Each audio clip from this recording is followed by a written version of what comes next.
ಜೈ ವಿಶ್ವಕರ್ಮ ಹರ ಹರ ಮಹಾದೇವ್. ನಾನು ನಿಮ್ಮ ಪ್ರವೀಣ್. ನಿನ್ನೆ ನಾವು ಜಾಸ್ತಿ ಸೈಕಲ್ ಹೊಡೆಯೋಕ್ಕಾಗಲಿಲ್ಲ, ಯಾಕಂತಂದ್ರೆ ಭಾಳ ಎದುರು ಗಾಳಿ ಇತ್ತು. ಸೊ ಹಂಗಾಗಿ ಒಂದು 65 ಕಿಲೋಮೀಟ್ರ್ ಅಷ್ಟೇ ಹೋಗಿವಿ. ಇವತ್ತು ಕವರ್ ಮಾಡ್ಬೇಕಲ್ಲತ್ತೀವಿ. ಈಗ ಶಿರ್ಗೋಪಾಲಿಂದ ಮುಂದೆ 15 ಕಿಲೋಮೀಟ್ರ್ ಬಂದೀವಿ. ಈಗ ಸಿನ್ನೂರು ಬರ್ತದೆ. ಸಿನ್ನೂರಿನಾಗ ಟಿಫನ್ ಮಾಡಿಕೊಂಡು ಮತ್ತೆ ಮುಂದೆ ಹೋಗ್ಬೇಕಲ್ಲತ್ತೀವಿ. ಸೊ ಜಗದೀಶ್ನು ಇಲ್ಲೇ ಅದ ನೋಡ್ರಿ. ಹಾಯ್ ಎಲ್ರಿಗೂ ಗುಡ್ ಮಾರ್ನಿಂಗ್.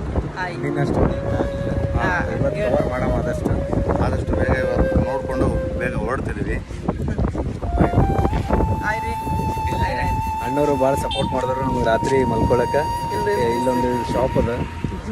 ಸೊ ಇಲ್ಲಿ ಒಂದು ಪೆಟ್ರೋಲ್ ಪಂಪ್ ಇತ್ತು. ಆರಾಮಾಗಿ ನಿದ್ದೆ ಮಾಡಿವಿ. ಆರಾಮಾಗಿ ಇವತ್ತು ನಿನ್ನೆ ಆಗಿಲ್ಲ ಅಷ್ಟೊಂದು, ಮತ್ತು ಇವತ್ತು ಕವರ್ ಮಾಡ್ಬೇಕನ್ನತ್ತೀವಿ. ಹರ ಮಾಡಿವಿ ಅಂತ ಕಮೆಂಟ್ ಮಾಡಿರಿ. ಆರಾಮಾಗಿ ಹೊಂಟಿವಿ. ಸ್ವಲ್ಪ ನೀನು ಸುಸ್ತಾಗಿತ್ತು. ಸೊ ಇವತ್ತು ಓಕೆ, ಪವರ್ ಬಂದದ, ಮುಂದೆ ಹೋಗ್ತೀವಿ. ಸೊ ಜೈ ಶ್ರೀರಾಮ್.